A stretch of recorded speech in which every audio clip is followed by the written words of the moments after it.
Olá, pessoal.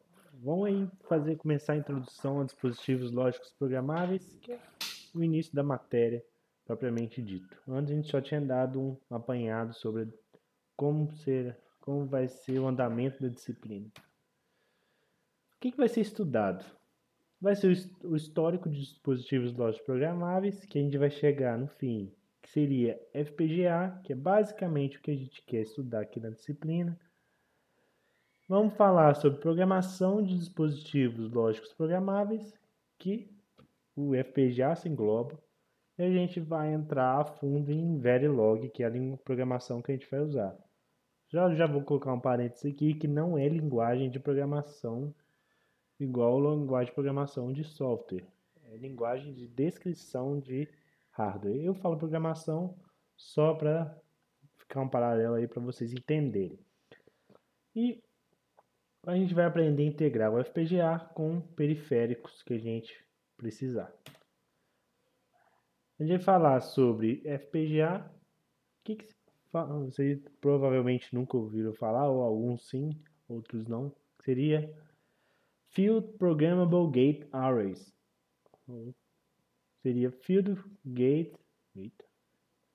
Programmable Gate Arrays.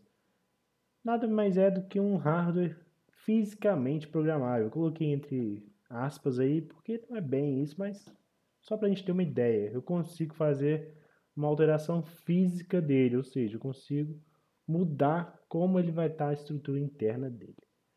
Eu tenho aí basicamente dois fabricantes, se eu não me engano, são só os dois, deve ter um ou mais um fabricante, mas que eu não conheço, que seria a Altera e a Xilinx, isso mesmo, Xilinx. E eu tenho várias famílias dentro dos fabricantes. Um detalhe aí que a Altera foi comprada pela Intel. Aqui embaixo, onde é que eu estou mostrando com o mouse, eu tenho uma placa de desenvolvimento. Aqui, essa placa de desenvolvimento, eu tenho um FPGA. Se eu não me engano, esse daqui é um Ciclone 4. Essa placa de desenvolvimento é bem parecida do que a gente tem no Cefet. Vocês não vão pegar fisicamente elas, mas vou fazer alguns vídeos depois mostrando ela funcionando. Depois, quando vocês começarem a programar, vocês vão me mandar esses programas. Eu coloco aqui e filmo para a gente ver funcionando, certo? Então vamos introduzir o assunto. Primeira coisa, como se chegou nesses dispositivos lógicos programáveis? Tem todo um histórico aí. Primeiro, se a gente pensar em circuitos digitais, existe aí uma grande quantidade aí de portas lógicas, flip-flops, circuitos integrados. Então a gente consegue desenvolver qualquer circuito, qualquer aplicação com um conjunto dessas, dessas ferramentas. Então a gente consegue desenvolver qualquer projeto com elas.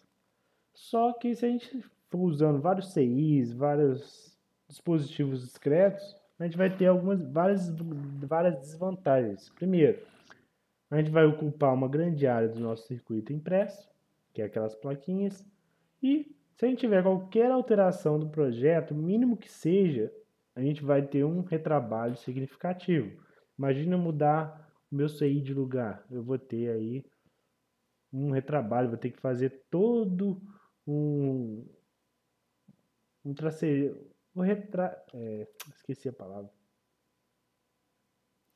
Eu vou ter que fazer todo o route da minha placa.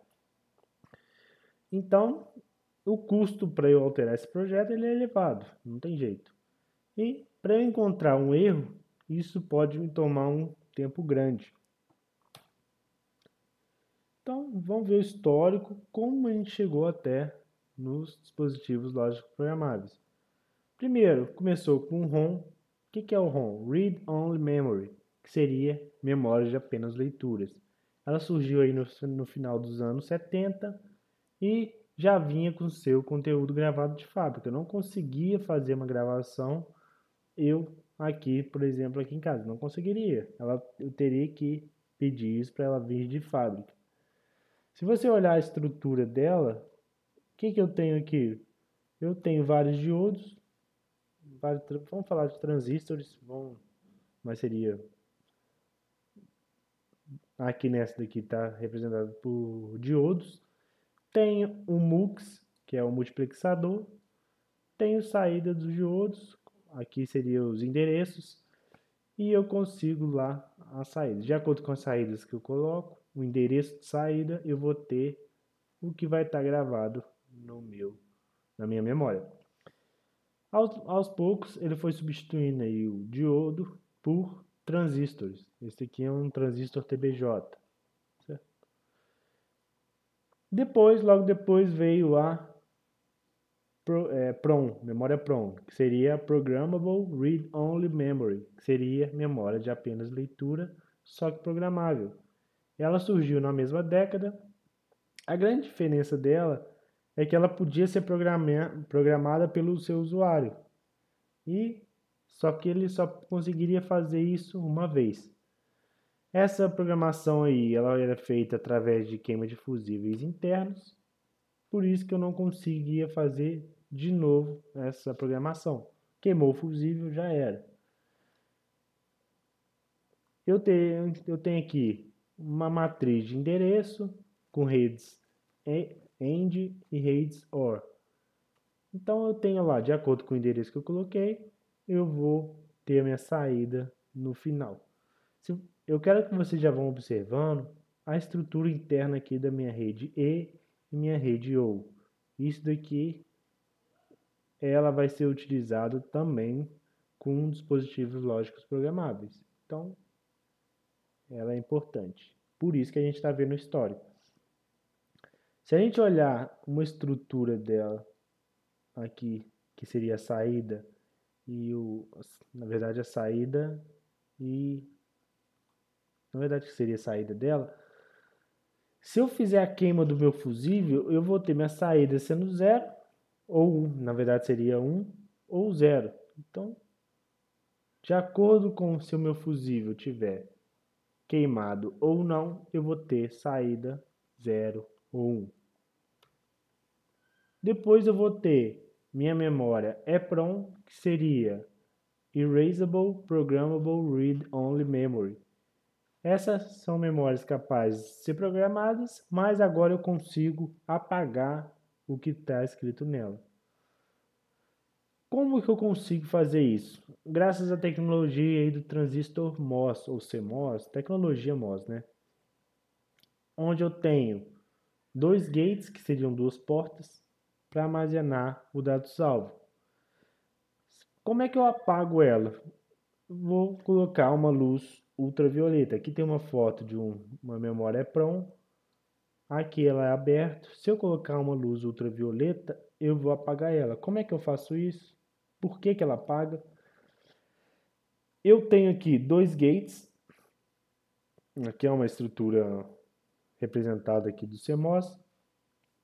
Eu tenho 2 gates. Eu tenho gates preto aqui, que seria o não flutuante, e o outro flutuante. Se eu for lá e aplicar a luz ultravioleta, o que vai acontecer? Eu vou liberar a carga que eu tenho aqui. Liberando a carga, eu vou apagar essa minha memória. Só que aí eu tenho alguns problemas, que eu não consigo fazer isso várias vezes. Já é um avanço. Antes eu não conseguia, eu conseguia programar uma vez, agora eu consigo tanto gravar como apagar. Por mais que seja uma quantidade de vezes limitada. Na memória PROM, seria o quê? Electrically Erasable Programmable Read Only Memory. Seria o quê? É uma memória que eu posso tanto apagar, só que agora eu não preciso mais de luz ultravioleta. Eu consigo fazer isso colocando uma tensão, eu consigo apagar eletricamente do meu circuito. Então eu não preciso de nenhum dispositivo extra para apagar essa memória. Então aí seria a E2PROM. Essa daí já é uma memória que muitos utilizam. Se a gente olhar em várias placas, já existe a dela ainda. E Se a gente olhar que a partir da PROM, que é a Programmable Read-Only Memory, a gente já começou a implementar circuitos lógicos no seu funcionamento. Se vocês lembrarem, vou até voltar no slide, a gente tinha o quê? Uma rede E e uma rede OU. Então eu tenho aqui diversas portas lógicas. Então, se a gente for criterioso, a gente pode dizer que a PROM é o dispositivo lógico programável, dispositivo programável mais simples aí que a gente tem. E é o primeiro que ele pode ser programado pelo usuário. Agora a gente entra no dispositivos lógicos programáveis, que é o nosso foco. Então a gente vê o histórico de todas as nossas memórias até chegar nos dispositivos lógicos programáveis. Ninguém chegou e pensou, eu quero programar, quero ter um hardware programável. Não, isso tudo veio ao longo do tempo, foi melhorando a tecnologia, aí eles enxergaram essa outra solução. Então, o que seriam dispositivos lógicos programáveis? São circuitos integrados no qual tem capacidade de reconfigurar, ou seja, o usuário tem capacidade de reconfigurar. Eles não vão apresentar nenhuma função se eles não forem programados. Ou seja, se eu chegar lá, pegar ele da fábrica, ele não vai ter nenhuma função. Ele vai possuir um grande número de portas lógicas, flip-flops, e eu vou ser capaz aí de programar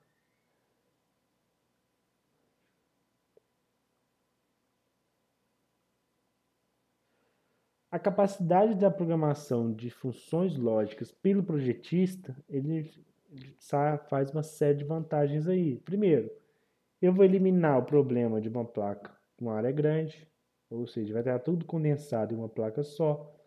Eu não vou precisar desenvolver o circuito integrado dedicado a uma função apenas. Eu posso fabricar um CI, que ele é genérico, entre aspas, e eu vou programar ele de acordo com o que eu quero. Eu vou reduzir o tempo e o custo na alteração de projetos. O mais seja um dispositivo caro, isso pode trazer um ganho aí no final do meu projeto. E é fácil eu debugar o meu circuito. Então isso é uma outra vantagem. Se a gente pensar no circuito físico, isso é muito mais difícil de eu fazer o debug dele. Eu vou ter que ter pontos de teste ali. Isso, qualquer ponto ali errado é muito mais difícil. Aqui não, eu tenho uma série de ferramentas que me ajudam a debugar o meu circuito. Como nem tudo na engenharia é só vantagem, né? Nem só na engenharia como na vida, sempre tem alguma desvantagem. No caso aqui, ela costuma apresentar o custo elevado. Então, para projetos menores, nem sempre é uma boa alternativa. Sempre a gente tem que fazer o custo-benefício aí da utilização dele. A programação dele vai ser realizada através de indução de campos magnéticos e sempre vai ter o auxílio aí de softwares especiais. Vamos ver os tipos de dispositivos de lógica programável. Eu tenho o SPLD, que é o Simple Programmable Logic Array, Simple Programmable Logic Device, que seriam dispositivos simples de baixa capacidade. Eles têm normalmente menos de 600 portas lógicas e utilizam a tecnologia CMOS. Eles englobam aí o PAL, PLA, PAL, GAL e PLD. Eu não vou ficar falando os nomes em inglês, tem aí no slide. E tem o HCPLD, que seria o High Complex Programmable Logic Device. Aí, se vocês olharem um pouco mais ali embaixo, eu tenho escrito o nosso FPGA. Então, o que seriam esses HCPLD? Seriam dispositivos de alta capacidade, ou seja, eu consigo chegar até 500 mil portas lógicas em um chip, nos chips mais modernos, ou seja, 500 mil portas lógicas são bastantes portas lógicas. Eu consigo aí trabalhar. E dentro dessa eu tenho duas categorias, que seria o CPLD, que seria o Complex Programmable Logic Devices, e o FPGA, que seria o Field Programmable Gate Arrays. Tem uma diferença entre os dois, mas são bem parecidos.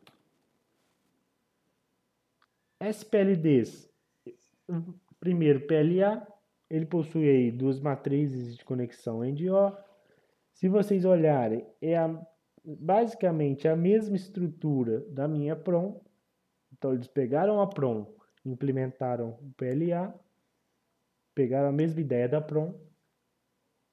Eu tenho o PAL, que seria a simplificação do PLA, ou seja, nesse daqui, no PLA, eu tenho uma estrutura um pouco mais complexa do que o meu PL, do que o meu PAL.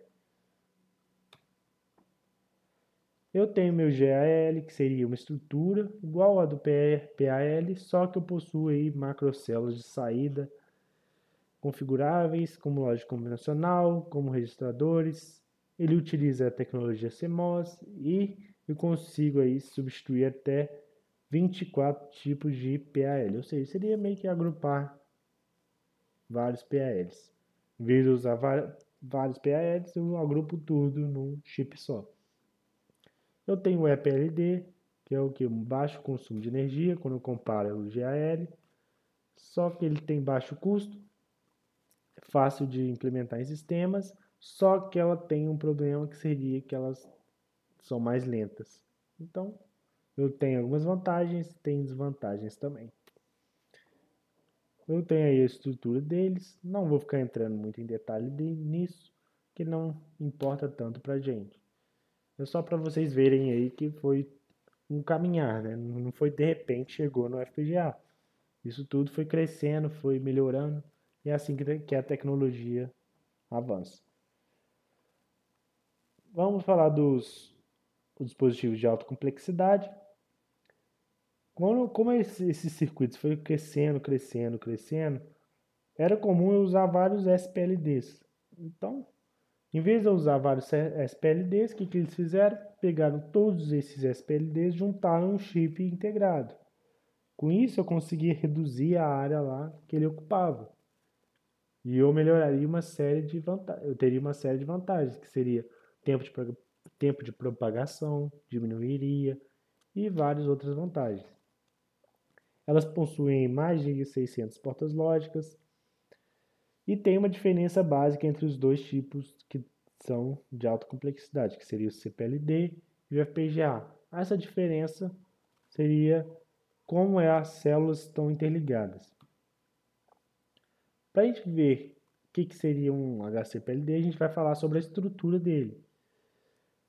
Ele é formado aí por várias estruturas repetidas, que a gente chama de células. Essas células elas são constituídas de elementos de lógica combinacional seguidos por LETs. Se vocês lembrarem de LETs, é um conjunto aí de portas lógicas que elas estão realimentadas. Eu possuo multiplexadores programáveis que aí eu consigo interligar os blocos entre si. Está um pouco abstrato aqui, daqui a pouco eu vou mostrar uma imagem que vai ficar melhor para vocês entenderem. Eu tenho o barramento. O barramento eu consigo interligar as minhas células e eu consigo fazer essas conexões físicas através desse barramento.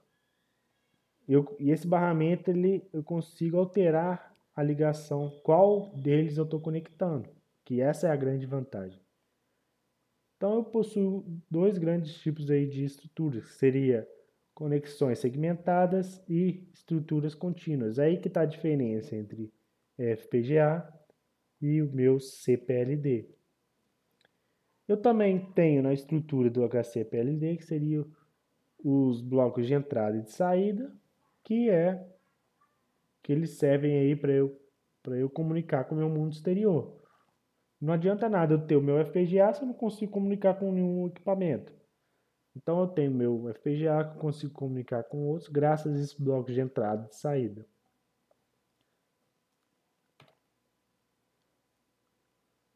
Falando mais da célula lógica, que seria a estrutura não mais importante, mas seria uma das mais importantes do FPGA, que é um conjunto ou bloco lógico que possui conexões com barramento. Elas são divididas aí em elementos geradores de lógica combinacional, que seria minha matriz programável, que seria AND OR, que eu vou ter lá dentro, que seria aquela mesma rede da PROM que eu mostrei para vocês, e a Lookup Table. Lookup Table, que a gente chama de LUT, é basicamente aí uma tabela verdade.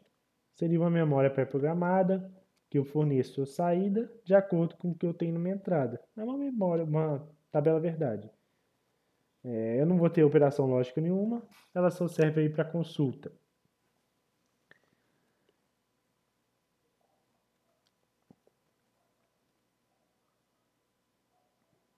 E eu vou ter também nas minhas células lógicas estruturas de unidades de células internas.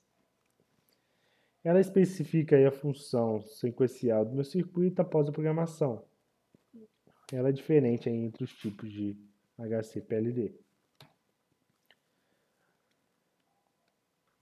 Falando mais especificamente da diferença entre FPGA e o CPLD eu tenho aí um conjunto de PLDs integrados, igual eu falei com vocês, eles pegaram vários SPLDs e juntaram para formar um elemento mais complexo.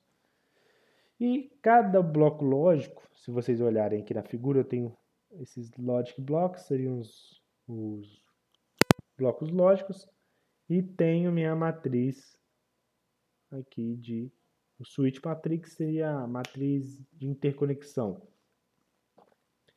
Se vocês olharem, esse switch matrix, ela está aqui no meio e os meus blocos lógicos estão todos interligados aqui na minha matriz. Ou seja, minha matriz de switch, ela está no meio aqui certinho. Ou seja, ela é quase uma espinha dorsal do meu equipamento. Já no meu FPGA, ela também aí possui milhares de unidades idênticas, assim como o meu CPLD.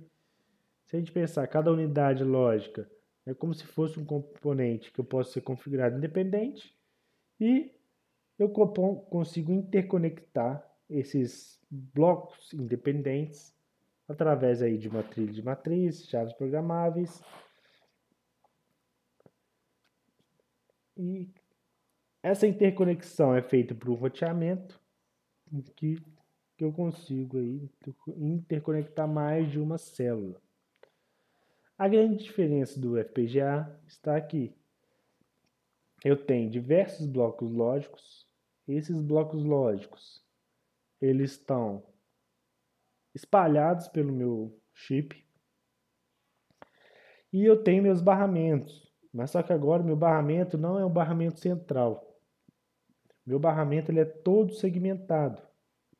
Ou seja, eu tenho aqui minha estrutura, um barramento, o outro barramento, o outro. Meus barramentos estão todos segmentados. Aí que está a diferença. No outro ele é central, como eu falei, é quase uma espinha dorsal. Aqui não, ele é todo difundido. Aqui vocês já vão olhando. Eu tenho meu I/O, que seria minhas entradas e saídas, in out. Ele pode ser tanto entrada como saída. Se vocês olharem, ele tem comunicação com o meu barramento. Se eu tenho comunicação com o barramento, lógico, obviamente, eu vou ter conexão com o meu bloco lógico. Aí eu tenho uma outra imagem, um outro esquema aí de FPGA. Eu tenho meus blocos lógicos e o meu switch matrix. Ou seja, eles estão todos aqui no meio do meu FPGA. Eles estão todos espalhados, ele não está numa estrutura central. Eu tenho aqui meus blocos lógicos, que eles estão representados. Não vou entrar em detalhe nisso agora. Tenho meus blocos de I/O, como eu falei, ele pode ser tanto entrada como saída. Então a diferença aí, basicamente, de CPLD e FPGA, eu já falei, mas está em texto. No FPGA eu vou ter vários pequenos blocos lógicos com flip-flop aí na ordem aí de 1 milhão. No CPLD eu vou ter um pequeno número de blocos lógicos e um grande um pequeno número com grandes blocos lógicos, ou seja, diferença que meu FPGA, eu tenho blocos pequenos em grande quantidade. O outro eu tenho pequena quantidade com grandes blocos lógicos. O FPGA é baseado em RAM, ou seja, ele é volátil. Se eu desligar, ele vai apagar. Por isso que normalmente eu tenho uma EEPROM junto com ele, para ele gravar o que ele tem que fazer. Já o meu CPLD, ele é baseado em E2PROM, que ele é uma memória não volátil. Meu CPLD ele possui um tempo de resposta melhor, mas eu tenho menos flexibilidade. O FPGA vai possuir recursos de roteamento especiais para melhorar a função aritmética e a minha RAM. O FPGA ele pode ser utilizado para projetos grandes e complexos. Normalmente, o CPLD está restrito a projetos menores. Aí eu tenho a diferença de CPLD e FPGA, como eu já falei. Não vou ficar falando sobre isso de novo. Agora a gente vai ver aí o tipo de encapsulamento. Primeiro a gente vai ver os SPLDs, que seria o DOM Inline Package, que é o DIP, que está mostrando aí. Tenho também o Pin Grid Array, que é o PGA. Ou então ele também pode ser o Plastic Lead Chip Carrier. Se vocês olharem o PGA ele é igual aqueles de microprocessadores, não. Ele é igual aqueles utilizados em processadores de computadores. Eles são vários pininhos ali. Para o HCPLD eu tenho para o CPLD o PLCC, que é o mesmo anterior, Quad Flat Pack, que é o QFP. Já no FPGA eu posso ter tanto o PGA, que é o Pin Grid Array, que é o mesmo anterior, ou Ball Grid Array. Ball Grid Array são várias bolinhas ali embaixo do chip que você coloca solda, vem uma máquina, ajeita esse chip certinho no lugar e esquenta a placa por baixo, que aí ele consegue fazer os pontos de solda soldarem na placa circuito impresso. Não sei se vocês já conhecem um caso do Xbox 360, teve problema porque ele era desse tipo, os chips de memória não, os chips gráficos, ele tinha esse tipo de solda, e aí, quando esquentava muito o console, ele ia lá, ia começando a deslizar e perder os contatos. Então, tinha vários problemas em relação a isso.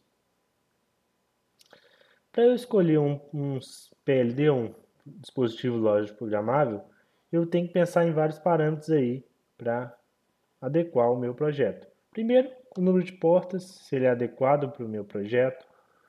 O número de pinos, o I/O, se ele é suficiente, ou seja, se ele tem quantidade suficiente para eu fazer minha aplicação. Custo por chip, porque não adianta eu ter um chip muito caro. Desempenho dele, eu preciso que ele seja rápido o suficiente para a aplicação. Consumo de energia, eu tenho que tomar cuidado, principalmente com baterias. E o encapsulamento na hora da montagem da minha PCB e dissipação da energia.